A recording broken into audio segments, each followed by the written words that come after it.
நம்ம நேற்று ஒரு நிகழ்ச்சி ஒன்று ஒளிபரப்பாச்சு.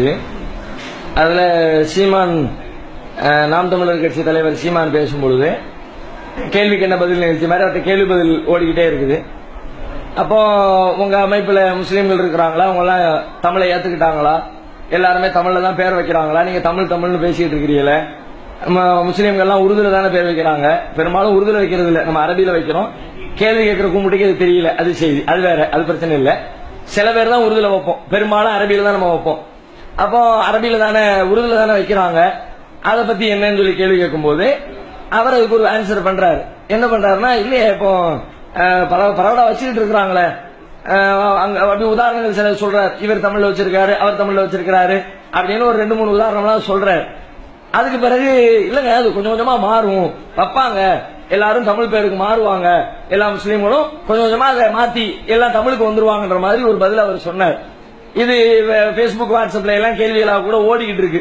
அந்த நிகழ்ச்சி முடிஞ்ச நேரத்துல இருந்து கேள்வியா ஓடிக்கிட்டு இருக்கிறத நீங்க பார்த்திருப்பீங்க. இதுல அவர் ஒரு பெரிய புரிதல் இல்லாம ஒரு விஷயத்த சொல்லியிருக்கிறார். இதுக்கு முந்தி, இந்த கேள்விக்கு முன்னாடி அவர்கிட்ட ஒரு கேள்விக்கு பதில் சொல்லும் பொழுது, ஏன் முஸ்லீம்கள் எல்லாம் இஸ்லாத்தை தேர்ந்தெடுத்தாங்க, இந்தியாவில் வாழக்கூடிய முஸ்லீம்கள் அப்படின்னு ஒரு விளக்கம் கொடுக்கிறார். சரியான விளக்கம். என்ன விளக்கம் கொடுக்கிறாரு? இந்த நாட்டில் இருந்த சாதிய அடக்குமுறைகள், அதனால் ஏற்பட்ட இழிவுகள், இதையெல்லாம் பார்த்துட்டு இஸ்லாம் தான் அதற்கு தீர்வாக அமைஞ்சிருக்குன்னு சொல்லிவிட்டு இங்க இருக்கிறவங்க இஸ்லாத்துக்கு மாறினாங்க அப்படின்னு சொன்னார். உண்மைதான். இதுக்கு முன்னாடி இருந்த பல பேரு இஸ்லாத்தை ஏற்பதற்கு இது ஒரு காரணமாக இருந்துச்சு. அதையெல்லாம் நல்லா விளக்கிட்டு வந்தார். அதை புரிஞ்சுக்கிட்டவரு ஏன் இஸ்லாத்தை தேர்ந்தெடுத்தார்கள், அதனுடைய பின்னணி என்ன என்ற வரலாற்றை தெரிந்தவருக்கு ஏன் அரபியில பேர் வச்சிருக்கிறாங்கன்ற தெளிவு இல்லை. அதனால இந்த பதில சொல்லி இருக்கிறாரு. இது தெரிந்திருந்தால் அரபியிலே பேர் வைக்கட்டும் என்றுதான் அவரும் சொல்லி இருப்பார் என்று நான் நினைக்கிறேன். ஏன்னு கேட்டா, நாம இதை வைக்கிறதுக்கான காரணம் என்ன? சாதிய ஒழிப்பு, சாதி பிரச்சனைகள்ல இருந்து மீண்டு நாம இஸ்லாத்திற்குள்ள வந்ததுக்கு பிறகு இஸ்லாம் பூரண விடுதலையை கொடுத்துருச்சு. இஸ்லாத்தை மாதிரி முழுமையாக சாதியை ஒழித்த ஒரு கொள்கை, ஒரு சித்தாந்தம் உலகத்துல எதுவுமே கிடையாது. இங்க சாதி இல்லம்பாங்க, ஆனா எல்லா இடத்துலயும் ஏதோ ஒரு வகையில ஏற்றத்தாழ்வு இருந்து கொண்டே இருக்கிறது. ஆனால் இஸ்லாத்துல அடியோட தொடர்ச்சி எரிஞ்சிடும். இன்னைக்கு ஒருத்தர் முஸ்லீமா மாறிட்டாருன்னா நேற்று அவரோடு ஒட்டி கொண்டிருந்த சாதியின் வாடகை கூட இல்லாத அளவிற்கு ஒட்டுமொத்தமாக மனிதர்களை பரிசுத்தப்படுத்துகிற ஒரு மார்க்கமாக இஸ்லாம் இருக்கிறது. ஆனா இங்க வரக்கூடியவர் அவர் ஏற்கனவே வச்சிருந்த பேரை, அதே தமிழ் பெயரோடு இவர் இஸ்லாத்திற்குள்ள வர்றாருன்னு வச்சுக்குவோம். அதனால சாதியின் ஒரு நிலை அவரோடு தொடர்ந்து கொண்டே இருக்கிறது. இஸ்லாத்தை பொறுத்த வரைக்கும் அரபியில தான் பேர் வைக்கணும் கட்டாயமா ஒண்ணு கிடையாது. நல்ல பேர் வச்சா நீங்க எந்த மொழியிலே வைக்கலாம், மார்க்கத்தில் ஒன்றும் தடை கிடையாது. கெட்ட பேரா இருக்க கூடாது, தப்பான அர்த்தம் உள்ள பேரா இருக்க கூடாது, அல்லாஹ்வுக்கு இணை கற்பிக்கிற கோபம் மூட்டுகிற அர்த்தம் உள்ள பேரா இருக்க கூடாது. இது மாதிரி இல்லைன்னு சொன்னா தாராளமா நீங்க எந்த மொழியில பேர் வச்சாலும் மொழிக்கு இஸ்லாத்துல மேட்டரே கிடையாது. இப்ப இந்தோனேஷியால போய் பாருங்க, இந்தோனேஷிய மக்கள் எல்லாம் அங்க உள்ள மொழியில தான் பேர் வச்சுக்கிறாங்க, முஸ்லீம்கள் எல்லாம். இப்படி பல நாடுகள்ல இருக்கத்தான் செய்கிறது. இஸ்லாம் அதுக்கெல்லாம் ஒரு பெரிய கட்டுப்பாடு விதிக்காது. மொழிங்கிறது ஒரு மனிதன் தான் அறிந்த கருத்தை பிறருக்கு அறிவித்துக் கொடுப்பதற்காக பயன்படுத்துகிற ஒரு கருவி. இஸ்லாத்தினுடைய பார்வையில அவ்வளவுதான். ஆனா இந்தியாவை பொறுத்த வரைக்கும் தமிழ்ல பெயர் வைக்கிறது, இந்தியாவில் இருக்கிற பழைய அந்த இந்து மக்கள் வைத்துக் கொண்டிருக்கிற பெயரை தொடர்ச்சியாக வைத்துக் கொண்டிருந்தால் அதுல ஒரு சிக்கல் வருது. என்ன சிக்கல்? ஒருத்தர் இந்து மதத்திலிருந்து இஸ்லாத்தை ஏத்துக்கிட்டார். ஏத்த உடனே அவர் தன்னுடைய பேரை பேசிக்கிட்டே இருக்கும். ஒருத்தர் பேர் கேட்கிறார், உங்க பேர் என்ன? சுப்பிரமணியன் அப்படின்னு சொல்லிட்டாருன்னா சொன்ன உடனே அடுத்த ஒரு கேள்வி கேட்பாங்க, என்ன சாதின்னு ஒரு கேள்வி கேட்பாங்க.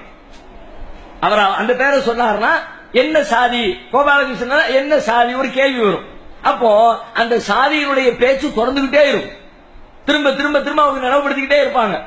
அவர் சாகர வரைக்கும் சொல்லிக்கிட்டே இருப்பார். அந்த பேரை சொல்லுவாரு, கேட்ட உடனே என்ன சாதின்னு கேட்பான், நான் இந்த சாதி பாரு, இப்ப அந்த சாதியில இல்ல, அந்த சாதியில இருந்து வந்தேன் விளக்கம் கொடுப்பாரு. இப்படியா வண்டி ஓடிக்கிட்டே இருக்கும். அதனால என்ன பிரச்சனை? அவர் எந்த சாதியிலிருந்து வந்தாருங்கிற அந்த நினைப்பு மீண்டும் மீண்டும் நினைவுபடுத்தப்பட்டு கொண்டே இருக்கும். இஸ்லாத்தை பொறுத்த வரைக்கும் இஸ்லாம் என்ன பார்க்குது? அந்த நினைப்பே இல்லாம அடியோட காலி பண்ணிடணும் ஒட்டுமொத்தமா. நாம கூட ஏதோ ஒரு சாதியில இருந்தா நம்முடைய முன்னோர்கள் வந்திருப்பாங்க, நம்ம யாருக்குமே தெரியும் என்ன சாதி, நம்ம முப்பாட்டை என்ன சாதி, அதுக்கு மேல உள்ள என்ன சாதி யாருக்குமே தெரியாது. ஏன் தெரியல? அந்த பேச்சே இல்லாம போனதுனால தெரியும். அந்த பேரை, பழைய பேரை வைக்கும் பொழுது, குறிப்பா தமிழ்ல பேர் வைக்கும் பொழுது அந்த சாதி தொடர்ந்து கொண்டே வருகிற வாய்ப்பு இருக்கிற காரணத்தினால் அரபியில பேரை மாத்திரு, கேள்வியே வராது. நேற்று சுப்பிரமணியனா இருந்தவர் இன்னைக்கு அப்துல் கார்னு பேர் வச்சுட்டார். அப்துல் காதர் பேர் வச்ச பிறகு நீ என்ன சாதின்னு கேள்வி வருமா? அதான் முஸ்லீம்ல சாதியே கிடையாது, கேள்விக்கு வேலையே இல்லை. அப்ப அந்த சிந்தனையே இல்லாம போயிடும்.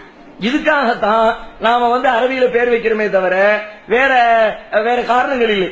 தமிழ்ல தான் பேர் வைக்கணும் கட்டாயம் கிடையாது, அவரவர் எந்த அரபியில தான் பேர் வைக்கணும்னு கட்டாயம் கிடையாது. அவரவருக்கு பிடிச்ச வார்த்தை நல்ல ஒரு சொல்லு எதுல இருந்தாலும் தேர்ந்தெடுத்து வைக்கலாம், அப்படிதான் இஸ்லாம் சொல்லு. ஆனா அவருக்கு நாம சொல்ல வேண்டிய செய்தி என்னன்னு கேட்டா, தமிழ் தமிழ் தமிழ்ங்கிற பேர்ல வெறி பிடிச்சு அலையாதிய. பல பேர் அந்த வெறியில சாதி வெறியை எதிர்த்து பேசுகிறவர்களிடத்துல மொழி வெறி இருக்கிறது. ரெண்டுமே தப்பு தானே. சாதி அடிப்படையில் ஒரு மனிதனை பேதப்படுத்தக்கூடாது, வித்தியாசப்படுத்தக்கூடாது, கொடுமைப்படுத்தக்கூடாது என்று சொன்னால் மொழி அடிப்படையில் மட்டும் அந்த கொடுமையை செய்யலாமா?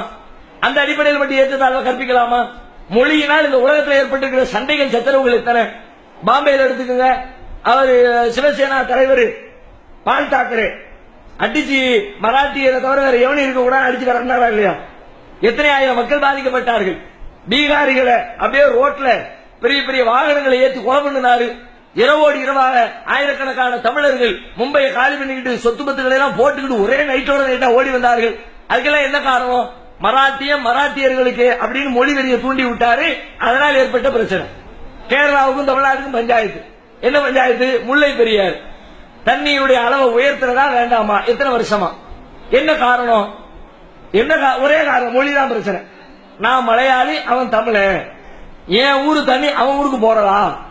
அவன் பிரச்சனை வருது. காவிரி கன்னடத்துக்கும் தமிழ்நாட்டுக்கும் பிரச்சனை, காவிரி பிரச்சனை எத்தனை வருஷமா ஓடிக்கிட்டு இருக்கு. என்ன காரணம்? அவன் கன்னடன், நான் தமிழன், அவனுக்கு கொடுக்க மாட்டேன், திறந்து விட மாட்டேன். அப்ப இந்த மொழியினால் பெரிய பிரச்சனை. மொழி வெறியும் இருக்கக்கூடாது. மனிதன் என்று சொன்னால் மொழியால், இனத்தால், தேசத்தால் அவன் பிரிந்து கிடந்தாலும் அவனுக்கு இடையில எந்த பாகுபாட்டையும் கற்பிக்க கூடாது. அவன் இந்த மொழி பேசலாம், அதனால் உயர்ந்தவன் இல்லை. வேறு எந்த மொழியும் பேசலாம், அதனால் தாழ்ந்தவனும் இல்லை. மனிதன் என்ற அடிப்படையில் அனைவரும் சமம். குர்ஆன் அப்படித்தான் சொல்கிறது. யா அய்யுஹன்னாஸ் இன்னா கலக்னாக்கும் மின் ذكر وانثى. மனிதர்களே, உங்களை நாம் ஒரு ஆண் ஒரு பெண்ணிலிருந்து படைத்திருக்கிறோம். நீ எப்படி இருந்தாலும் சரி, எல்லாம் ஒரு தாய் மக்கள் தான், ஒரு தந்தைக்கு பிறந்த பிள்ளைங்க தான். அதனால மொழி அடிப்படையில் நீ பேதப்படுத்திக்காத, அது அர்த்தமற்றது, பயனற்றது, மனித நேயத்திற்கு எதிரானது. இதைத்தான் அவருக்கு சொல்லிக் கொடுக்க வேண்டி இருக்கிறது. அதனால அவர் முஸ்லீம்கள் அரபியில பேர் வைக்க கூடாதுன்னு சொன்னார்னா வரலாறு தெரியாம பேசுறார். எந்த சாதி ஒழிக்கப்பட வேண்டும் என்று அவர் பேசுகிறாரோ அந்த சாதி ஒழிக்கப்படுவதன் பின்னணியில முஸ்லீம்கள் அரபியில் பெயர் வைத்ததும் இருக்கிறது என்பதை அவர் புரிந்து கொண்டால் போதுமானது. அதனோடு சேர்த்து இன்னொன்னு அவர் சொல்றார். என்ன சொன்னார் அப்படின்னா, உருது பேசுற முஸ்லீம்கள் பத்தி ஒரு கேள்வி வருது. உருது பேசுற முஸ்லீம்கள் எல்லாம் தமிழர்களா? இல்லங்கிறாரு. அதை பார்த்துட்டு சில பேர் கொந்தளிக்கிறாங்க. உருது பேசுற முஸ்லீம்கள் எல்லாம் தமிழன் இல்லன்ட்டா. உருது பேசுறவர் தானே, உருது முஸ்லீம் தானே, அது சரியா தானே சொல்லியிருக்காரு, தப்பா எங்க சொல்லியிருக்காரு? இதுல கோவப்படுறது ஒண்ணும் இல்லையே. உருது தாய்மொழியாக ஒருத்தர் கொண்டிருக்கிறார், உருதுவை பேசிக் கொண்டிருக்கிறார், ஒரு குடும்பத்திலே உருது, வேற தேவைக்காக வேண்டி வெளியில தமிழை கற்றுக்கொண்டு தமிழை பேசுகிறார் என்றால் உருது மொழியை தாய்மொழியாக கொண்டவர் உருது முஸ்லீமாக இருப்பார். தமிழ் மொழியை தாய்மொழியாக கொண்டவர் தமிழ் முஸ்லீமாக இருப்பார். ஆங்கில மொழியை தாய்மொழியாக கொண்டவர் ஆங்கில முஸ்லீமாக இருப்பார். உருது பேசுறதுனால அவரை தமிழர்னு சேர்க்க வேண்டிய தேவை என்ன வந்துச்சு? தமிழர் பெருமையா? நம்ம சில பேர் இப்படி புரிஞ்சுக்கிட்டாங்களே நம்ம தெரியல. அவனையும் தமிழர் லிஸ்ட்ல சேர்க்கணும், ஏன் சேர்க்கணும்? அவர் உருது முஸ்லீமாவே இருந்துட்டு போறாரு. தமிழ்னா ஒசத்தியா? அந்த நம்ம உருது முஸ்லீம்கள் கீழே விட்டுற கூடாதுப்பா. நமக்கு தகுந்த மாதிரி அவங்களையும் தூக்கி நமக்கு சரியகரா வச்சுக்கணும். அதுக்காக வேண்டிய தமிழர்னு சொல்ல வர்றிய? அந்த வகையில் அவர் சொன்ன பதில குறை சொல்ல முடியாது. அது ஏதோ தப்பா சொல்லிட்ட மாதிரி சில பேர் நினைக்கிறாங்க. உருது பேசுகிற முஸ்லீம் உருது பேசுகிற முஸ்லீம் தான், தமிழ் பேசுகிற முஸ்லீம் தமிழ் பேசுகிற தமிழர் தான், அவர் உருது தான். அதுல அவர் சொன்ன பதில குறை சொல்ல முடியாது. பெயர் மாத்தணும் சொன்னதை பொறுத்த வரைக்கும் அது பற்றி தெளிவில்லாமல் அறிவில்லாமல் சொல்லி இருக்கிறாரு என்பதை புரிந்து கொள்ளணும்.